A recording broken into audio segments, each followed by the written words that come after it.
Hello, Spacers. This is Atlas, Berserker of the Acers. I need the audience to share our story to anyone you meet. One, to increase my standing for promotion. And two, it'll help our group share our story through the planetary system. We love to see our supporters and backup from everyone who watches. I'll hand you over to Nathan. Hey guys, thank you for watching and supporting through following, subscribing, Patreon, and even just watching, listening to the show. I hope you enjoy this episode, and make sure to leave any thoughts or questions in the comments. Until next time, Spacers. Thank you.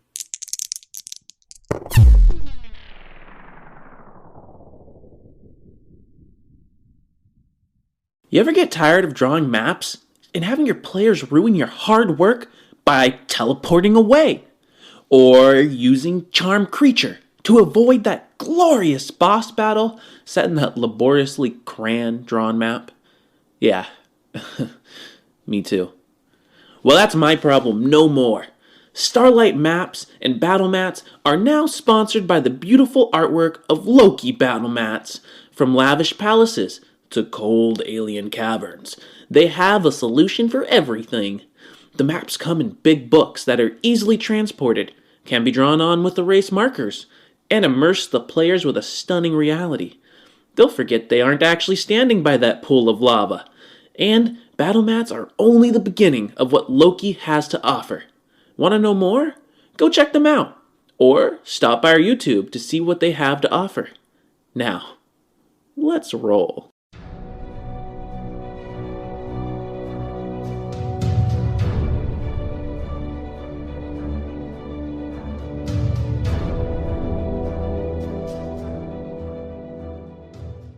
What's up, boys and girls? That was just a weird entrance. Welcome to Starlight, and we are now finally somewhat on the same page, although we are going to have to listen to this explanation a third time as we try and convince Clive to go along with one of the two plans.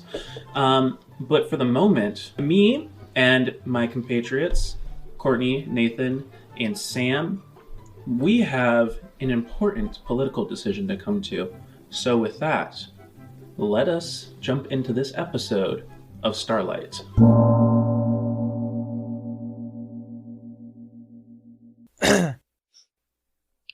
Neuralink, access memories. Accessing. Reunited, the Spacers argued and fought over the course of action after reconnecting on one another's adventures. With Clive back in the mix, the tension between Atlas and McKenna, however, is mediated somewhat successfully. In the interim, what lies ahead is finding out the result of the Emergency Council, a meeting to declare who will lead the House of Roses forward in the aftermath of the terrorist attack on Nanoie. Memories retrieved. The camera looks across this field of people in front of the fountain and in front of this platform, where there is a parade of protectorates, and the crowd comes to a hush. Our camera stops, however, as it's going across this group of people to four not too out-of-place figures. One that we know is Clive Jensen, one that we know is Atlas, and one that would be the Loxodon elephant woman known as McKenna, who is under disguise as a ginormous woman with blonde hair, I believe, and under the name Marty McFly.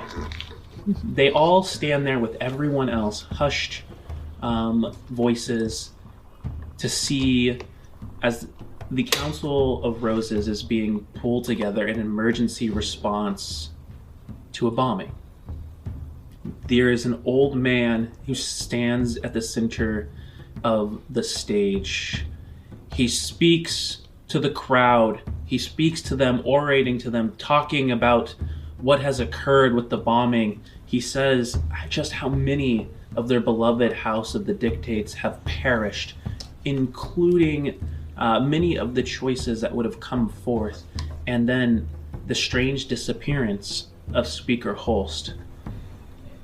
He doesn't outright say it, but you get the feeling that whoever this man is, he seems to believe that Holst might have perished with the rest in the bombing, and they have yet to recover the body.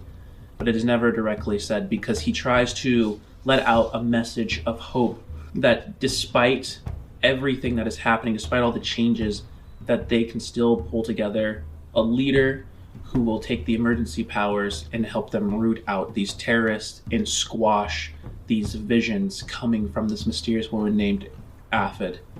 And eventually, after doing this long speech, he motions for the two candidates to come up from either side of the stage.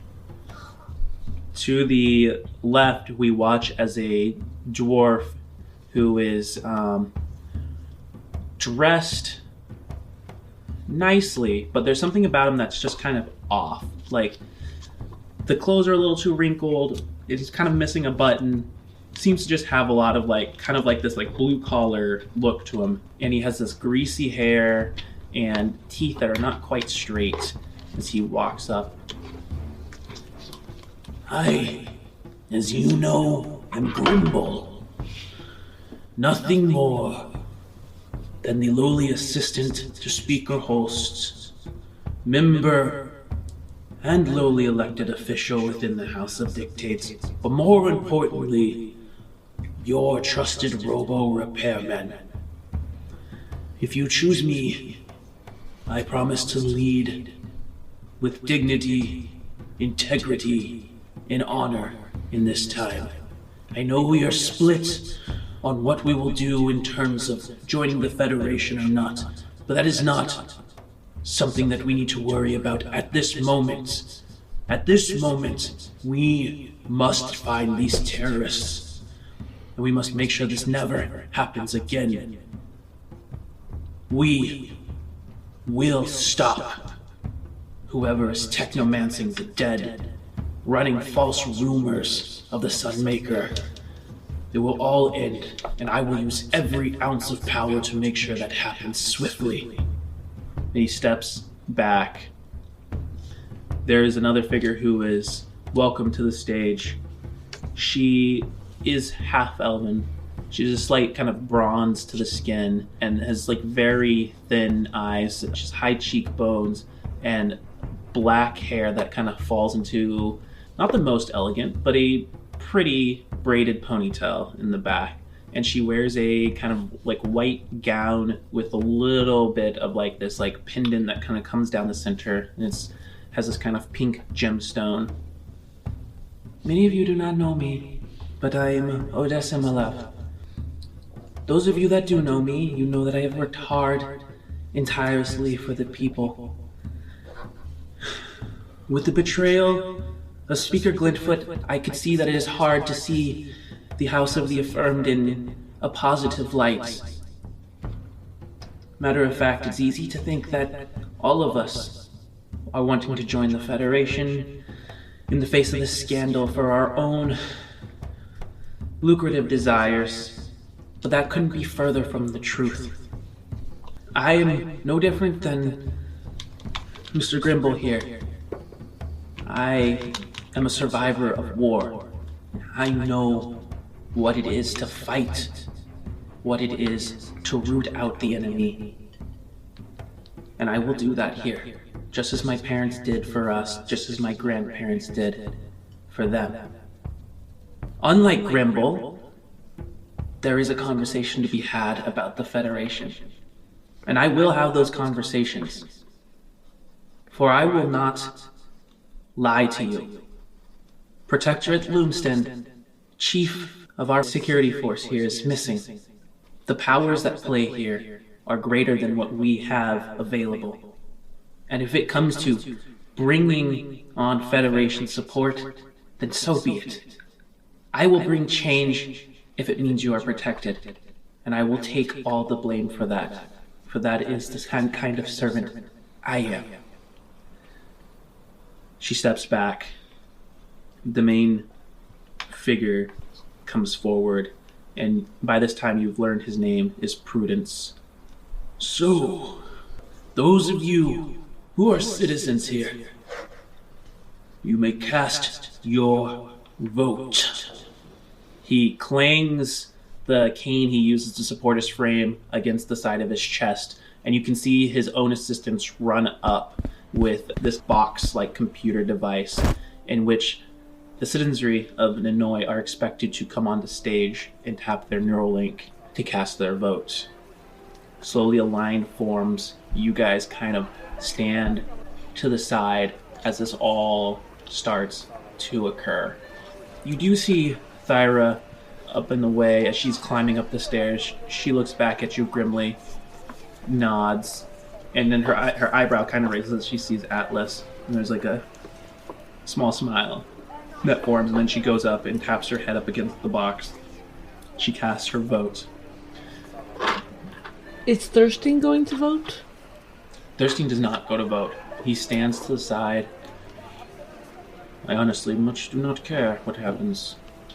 And he leans into the side of your ear so you can hear McKenna, and he says, Grimble only paid me to help him, not vote for him.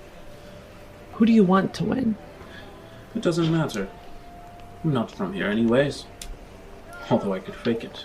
Where are you from? Secrets, dear. Alright, I just felt like we should know that about each other. As friends. As compadres, as people working together to get Clazazel. That's what I thought. And as the father of my son, and I walk away. Stupid woman. And the line starts to thin out. You watch as Prudence starts to make his way up to the box. And just as he's getting ready, after kind of like looking through the scoring, as he's about to announce, there is a trumpeting.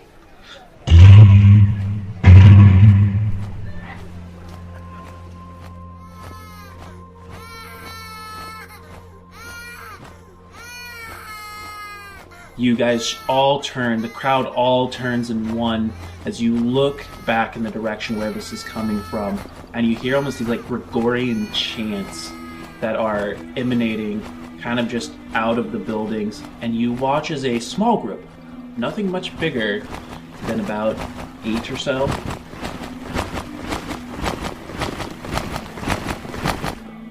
robed figures in dark clothing come forth.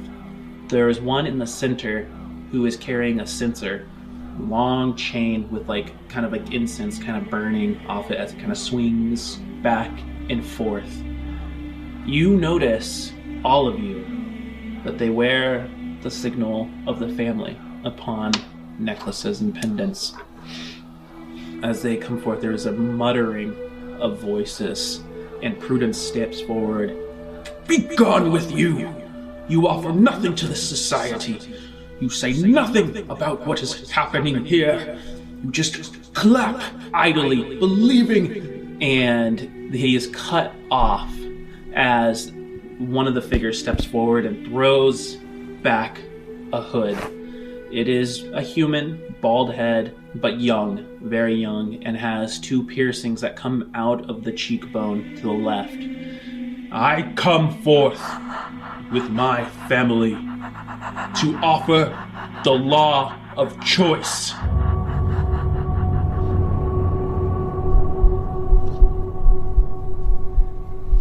Prudence takes a step backwards. The law of choice? That has never been used here. I don't even know if that's... An aide kind of comes up to his side and whispers into his ear, and the blood drains from his face. You chose not to be a part of our citizenry. You stay away and worship falsities. Other figure comes up to the stage as people move aside. The law of choice is written, is it not? He turns. Is there anyone who would deny me the very things that this city was built upon? And until the laws are changed, is it not just?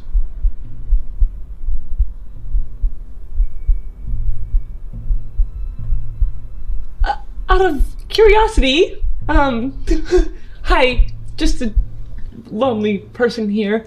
Who do you intend to do this with? Who are you trunk wrestling?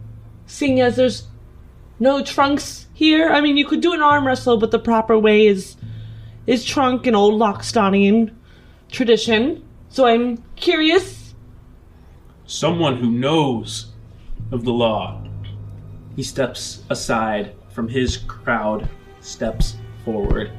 A man who is about the size of Atlas, and as he throws back his hood, you see that he is a dock worker of sorts, someone who moves cargo and machinery and has been doing so since he was probably 8.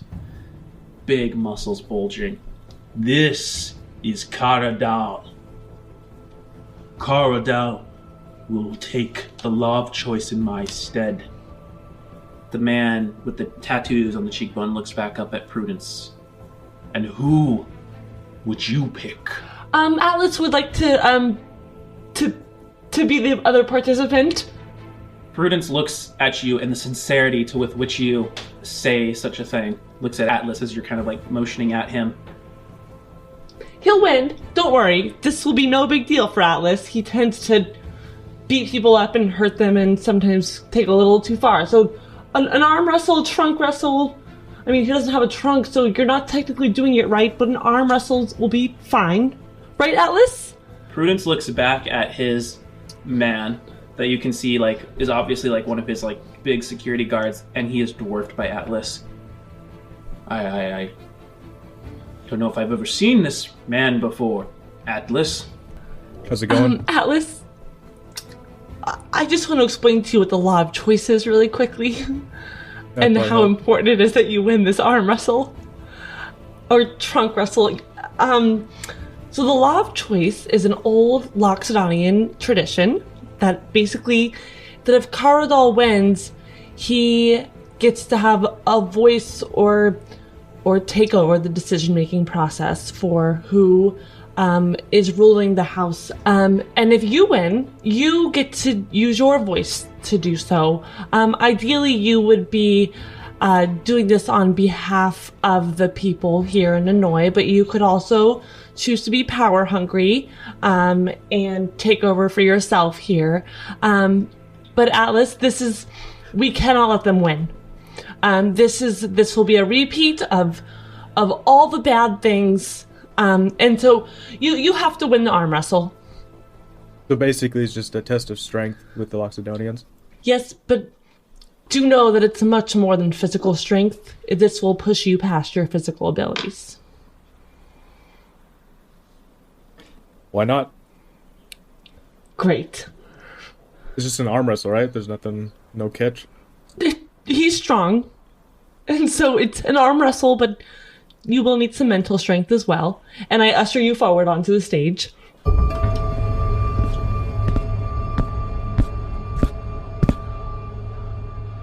Prudence kind of like steps back from you and sizes you up. He leans in and he says, "You think you can do this?" Pretty confident. How big is that dock worker? Is he like not bigger than you? He's like probably like half an inch shorter than you. Okay, so basically my size. Just as thick. Prudence leans in and he says, "The will of the people is for Odessa. You win. You have to declare her." He steps back and he says, "Bring the table!" Alice, for the record, you don't have to declare her. You could just declare that a vote has to be taken.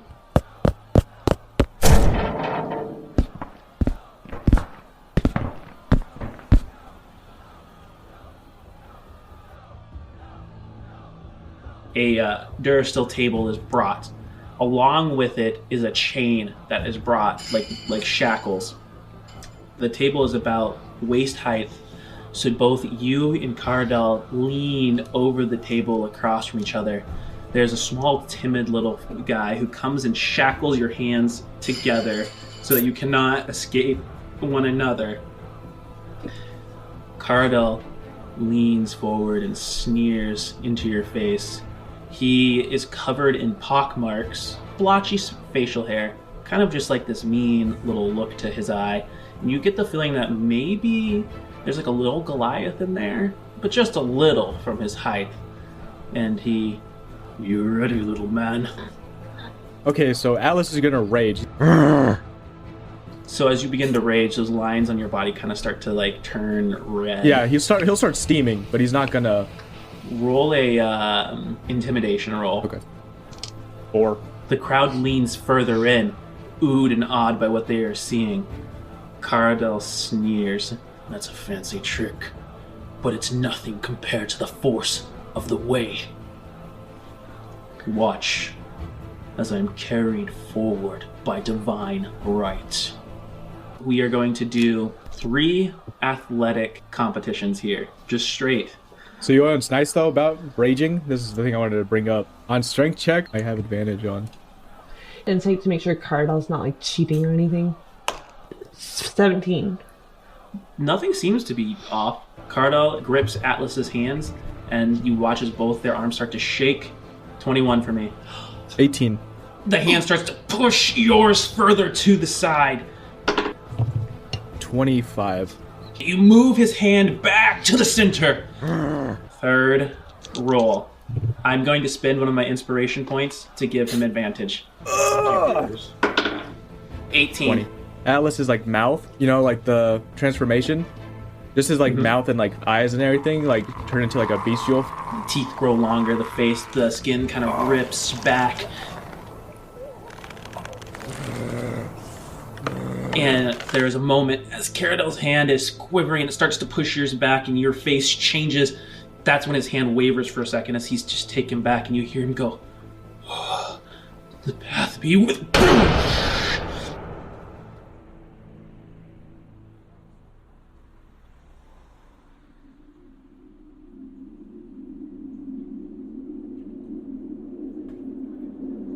You slam his fist into the table. And immediately Prudence comes forward as the crowd doesn't know whether to cheer for like either one of these outsiders. And you've seen it here! You've seen it here! The law of choice as given to... What was your name again? Atlas? Atlas! Go on, son. As your hand's starting to get unshackled, he leans into your ear. Declare, Odessa, the winner. Oh yeah, Atlas is gonna clean himself up a little bit.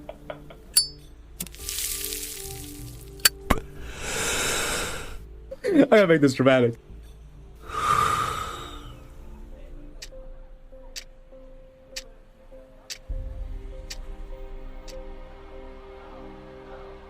Tell us! Tell us! And you see McKenna standing with her arms folded, just glaring at you.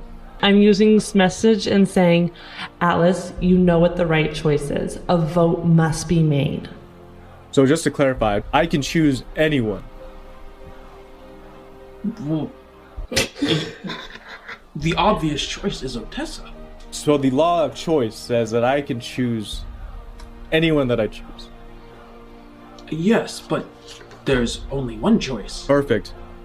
Do they need to be here at this very moment? No? Perfect. So Atlas will take his couple puffs. Alright, then I choose Gideus Kashin.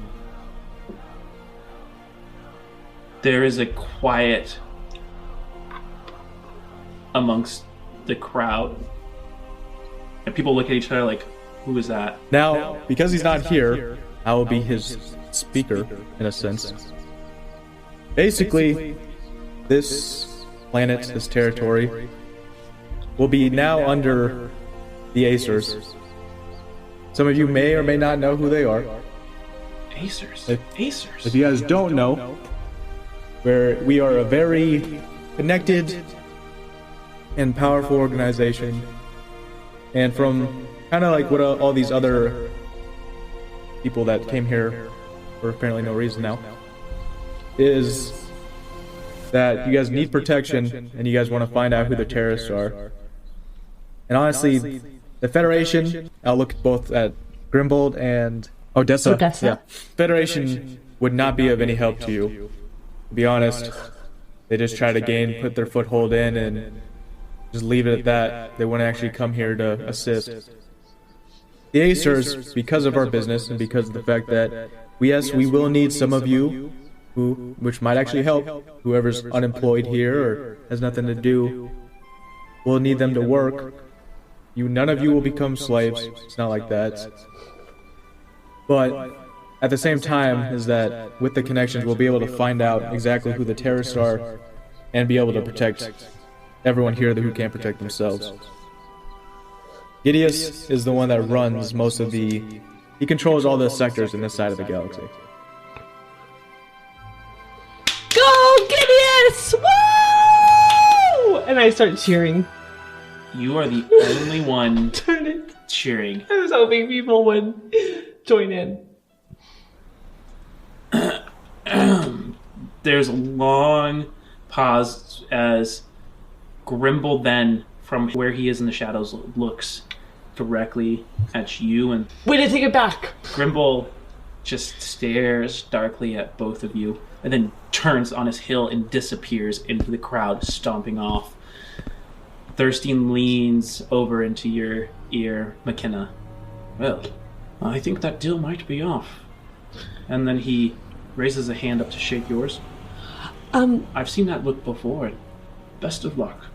Thirstein, it was more like excitement for Alice. I didn't mean it in that way. I just clapped too soon, and it wasn't my intent. I didn't want Cardall to win, and maybe I can talk to him. Oh, you can try to talk to him. Best of luck. As for me and my own, I will decide what the best course of action is going forward for myself. And he steps away and then hurries off. Wait, hey, Thurston, do you want a job? Depends. What are you offering? Well, as you know already from my long, painful speech, is that I am basically representing the Acers. And I'm assuming in your line of work you know who the Acers are. Of course. Perfect. So basically, as far as I can tell, due to your contraptions and obviously getting us out of jail, you are very adept at hacking, subterfuge, and things of that sort. And we actually do need somebody to basically gather information and kind of keep tabs on a few people.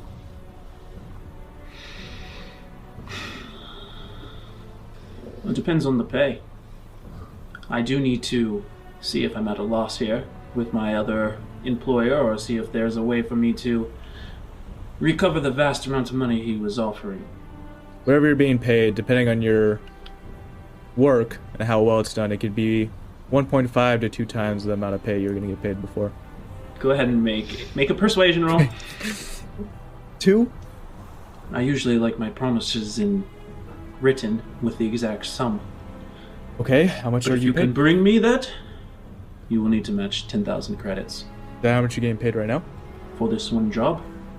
Yes. Can I comlink for us? Will you please roll a die one? 30. Hello, we are not available now.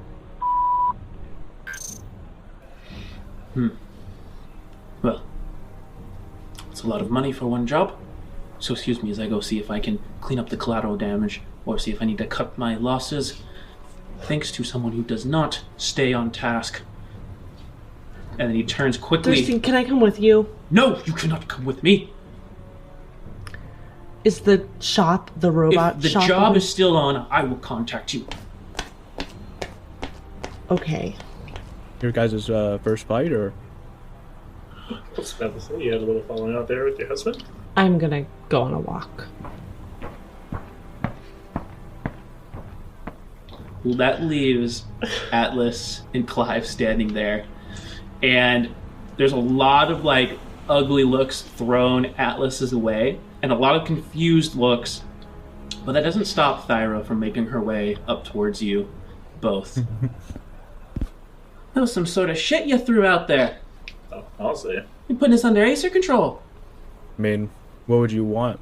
To have a bunch of random people that have limited experience to handle the situation? I mean, I wanted someone I could manipulate. But Gon's left tit, I didn't think you were going to put someone like that in charge. Is that better or worse than the Federation, Tyra? To be seen. To be seen. Fair enough. I keep my promises. Going to go talk to Cisa, and I will be in contact. Good day. And the last person to make his way over, hobbling with the cane, is Prudence. Prudence comes up, and he taps the cane onto Atlas's chest. It feels like just like a very light tap. Boy, Yes, how's it going? have you no honor? The people voted for Odessa. Is that Why right? would- How about we go check the votes right now? The votes were checked. I was about to announce it before the law of choice. Can I see them? By all means. And he takes you back to kind of like a secure area where the box is.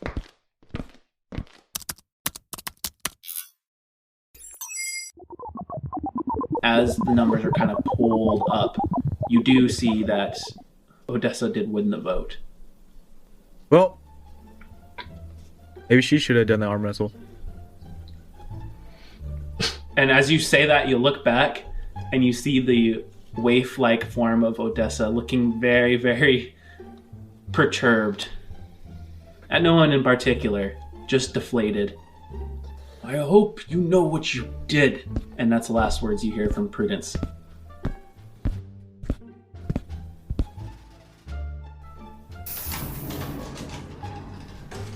That law needs to be changed.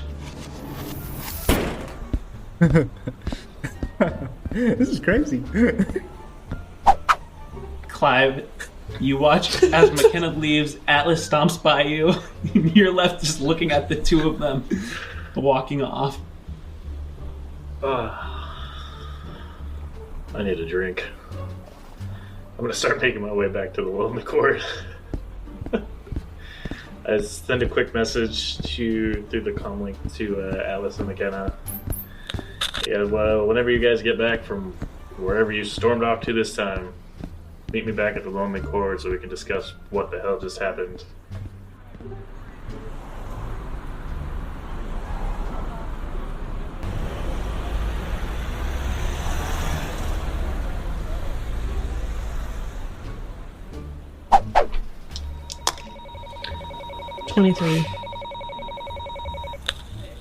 Astrid? No, she actually just left on business. But I can leave a message for her if you wish. Yes. Tell her to try to call me as soon as possible. There's been a pretty massive change for Nanoie. Will do.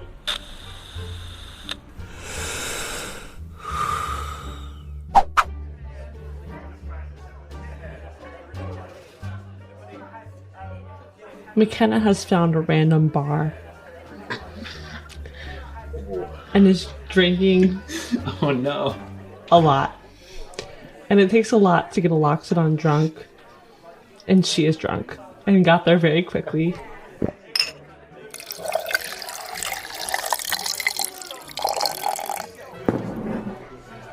I want you to go ahead, as you spend your woes drinking away, roll a Constitution saving throw. 4.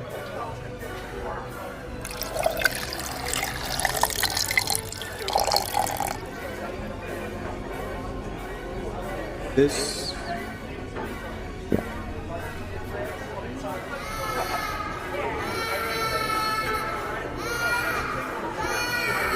planet is territory.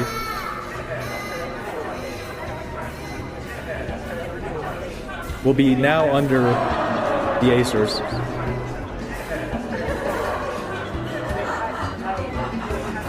No, you cannot come with me. Is the shot the robot If the shot? job is still on, I will contact you.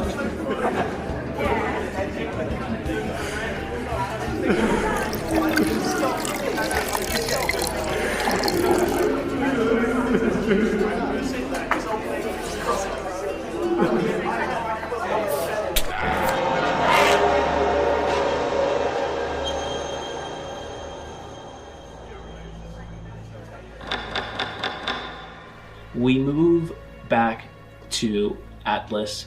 Atlas, where you are, kind of on the corner of this street, Gorn, eventually you see him kind of start to approach you.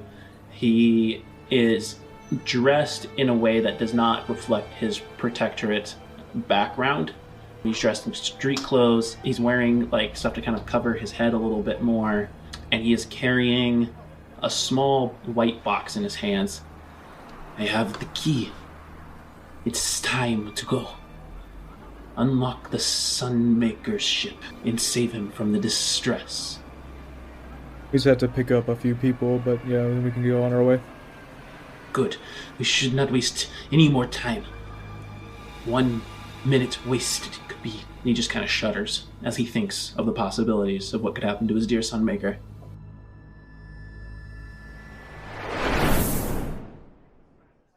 We're going to fast forward. You guys all come together at the Lonely Cord. Quick question though, is Gorn still with Atlas when they... Yes. Under a disguise, but not like official disguise. Like you could tell it was him, but he's hanging very close to Atlas. And this time, he doesn't have his guards in tow. McKenna is the last person to come in, and she smells like she drank the bar. Like just sweat stains and pit stains coming out the sides. The trunk moving slow. McKenna, what happened to you? You smell like you just fell in a sewer. Oh, God. Ugh. Well, that's better than being called fat all the time. I need your help. I know you guys don't like me, especially you, Atlas, and you really don't like spending time with me. You find that my stories are annoying and I ramble and here I go again. But I made a deal with Grimble and I think I pissed him off a little bit. And the deal was that I would go save Klazazel, which is Speaker Holst's spouse's brain in a vat, and it's underneath the orphanage. And I can only think of his name as Josiah Thirstein. He and I were supposed to work together, and I got distracted, and we ended up adopting a kid along the way. I don't even know if Cecil's gonna be my kid anymore, but I do feel like I need to keep my word, and I would really love if we could go chat with Grimble, or just bypass Grimble and the three of us could go get the vat of brain and go bring it to Grimble in hopes to get the Sunmaker's trunk, which I do believe will be helpful. By the way, the Sunmaker's trunk is helpful, and I think, and it's a huge matter of honor for me, but also it will help you in the long run. So if you guys could help me with this quick mission of getting Klazazel's brain and bringing it back to Grimble, that would be great. Sorry, I rambled again. Wait, real quick, what do you mean his trunk? Like, just his singular... Well, after he killed himself, Speaker Holst chopped off his trunk and took it somewhere, and Grimble can give us access to get the trunk, which I'd say as a friend of the Sunmaker will just mean the world to me, but will also be of a huge asset to our work going forward and to your work of potentially reviving the Sunmaker or finding him or, whatever you aim to do to destroy him. It is just a body parts. The Sunmaker taught all of us Gorn. that we are luminous beings, not this simple matter. We must save the Sunmaker as soon as possible before his current luminous self is destroyed. Yeah, Gorn, I hear what you're saying. I just am drunk and I don't like you very much. And so I'm going to talk with Atlas. Not that I like him a whole lot more, but yeah. Now, hold up. What? You're teaming up with Gorn? No, hold up. So, Gorn, and you have a child, and there's some trunk that I don't know if I have a child anymore. Okay. I think if I fail to do this for Grimble, I'm not going to have my child anymore. Which will be the second child that I lose. Hold up. Now, because now I'm having a hard time trusting any of you. And he's looking around the table, and as he looks past Gorn, he's slowly cleaning his butterfly knife, just giving him a very intense stare. Now, you guys need to explain to me what the heck is going on before I agree to go with anybody. I just did. No, you didn't. Basically... Atlas, what the heck? So basically, Gorn and I had a misunderstanding in the beginning. Misunderstanding? He almost killed us. What do you mean misunderstanding? What kind of misunderstanding is that? I mean, it's just like any other type of business deal. You never know who's who. The Sunmaker warned me that the Nuguvanites would return in the form of Alaxadon. Gorn, you should... And she showed up. He told me to protect his secrets and to not let things fall back to the Dark Ones. Goran, See, that was Can a I misunderstanding. Now, can I Goran and I have a add deal. one? We have a deal going, is basically that I'm going to help him save the Sunmaker. And he has the key to get us to the Sunmaker. Key? What key? Gorn holds up a small cube. Can I add one thing here, Goran, to maybe make you hate me a little less? I know you're going to hate me regardless. Sorry to cut everyone off here. I don't hate you. Can I Atlas told me. Can I explain something? I don't even think Atlas knows this. I came seeking out the Sunmaker, knowing that he left the Naguvu Knights, and wondering why, because I was having some serious doubts after my daughter was sacrificed. And so, don't see me as someone who's tied to the Naguvu Knights, but as someone who's likely walking away. But I need wisdom and insight, and that I find in the Sunmaker. And with this, I can have word from him before sunrise. I hear you. I'm just telling that so you stop hating me. I don't hate you. Atlas told me Oh, I don't know what this Atlas says. misunderstanding. Right. But there is no misunderstanding. I have dreamed of it for weeks. I have seen my own death. I have seen the Sunmaker's death. And then these signs started. The Sunmaker is in danger. It is no accident that you showed up. It is no accident that you are here. The Sunmaker will die if we do not move now. The And trunk is still important. You can see that while he's holding the key in one hand, one of his other hands is like scraping the table, and you can see like some of his fingernails chipping and breaking off from the intensity of his worry. No, what? Sunmaker's in danger. What? In danger from what? What? I don't know. You don't know? How do you know he's in danger then? I know. You guys sound like a bunch of crazy people. I'm going to tell you that right now. He points at Atlas across the table. He confirms my dreams, these prophecies from the path. He has intel that the Sunmaker is in grave danger. How did he confirm your dreams, Goran? And from there, Gorn goes into a long story of how he basically didn't trust Atlas at first, how then Atlas was able to reach out to his superiors who had information and had not only argument but video footage and data saying like that the Sunmaker was under an imminent assault of assassination. It tells you all about this trip to Sanctuary where they went and saw this boss. Isn't he dead already? Okay. Oh, he lives on.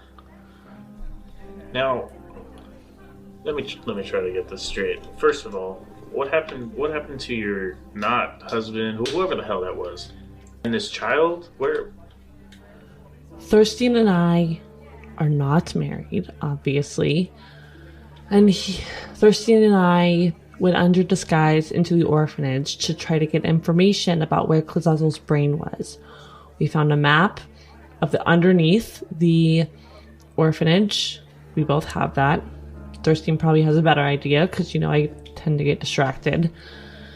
So we should probably find Thurstein if we're going to do this. But we could do it without him. And while we were there, I became inspired, like I do, to adopt a child. And we had to go under disguise to adopt anyways to get into the orphanage. And so we went as Marty McFly and Josiah McFly to adopt a child. I decided that I wanted two because I saw two who needed adoption, but Thurstein told me no, we could only afford one.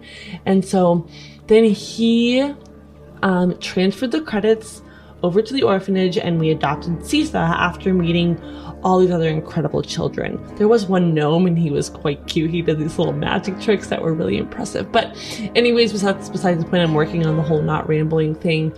So then we adopted Sisa. We went over to Sanctuary. Sisa was, maybe still is there, under anesthesia, where he is sleeping, taking a nap, as I told you both that 15-year-old boys do, but Josiah Thirstein is not a very good father, obviously, and likes to keep our children under. So my pretend husband and I will likely be getting a pretend divorce after this if I have a pretend child still.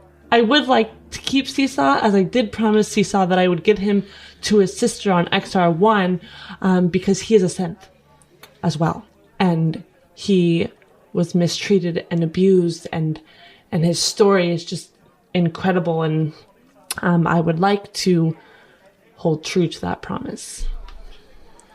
Now, I was talking to Thyra, and it seems like she's still pretty convinced that Cecil's working for her.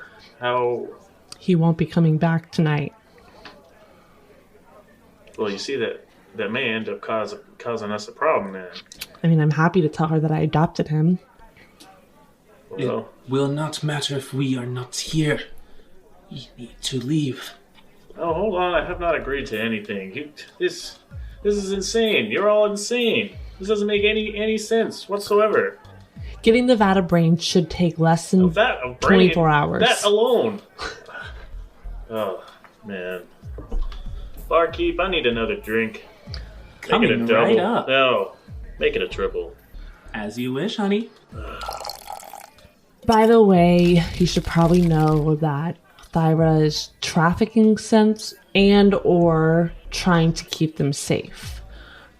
It's up in the air as to which one she's trying to do, but she has been working with Seesaw, and Seesaw did confirm that Thyra knew that she was a synth, and Thyra did help disguise Seesaw and I think his sister as well, who's on XR1.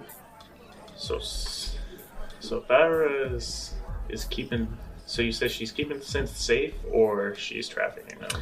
Yeah, I'm Do you have leaning any- more towards the keeping synths safe theory, especially after talking to Seesaw more, but I can't be 100%. Well, jeez, I don't even know what to do with you guys right now. But Getting the Vata brain Nothing. really won't be too hard. It not- distracts from the Sunmaker. it's not going to help us at all sitting around here any longer than we already have, and it seems like we're wasting quite a bit of time. However, as we move forward, I still don't trust either one of you. There's just been too much going on, and I think I'm leaning more towards just getting off the planet as soon as possible with Gorn. I don't have any reason to see Grimble. I don't care about any vat of brain, whatever that might be. So I think that's where I stand. Then it is decided. Can we stop at Sanctuary on the way out and see if we can get Seesaw?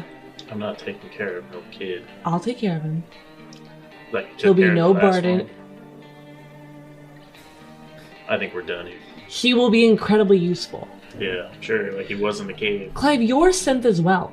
You know what it's like to be treated like garbage. And you're just gonna leave a helpless child out there? Well, to be honest with you, I don't actually remember being treated like garbage. 'Cause Except when you had to hide. Well, yeah, but, I've done my fair share of, let's say, unlawful activity. So that I'm used to. But nobody's been treating me any sort of wrong way. So why would I care?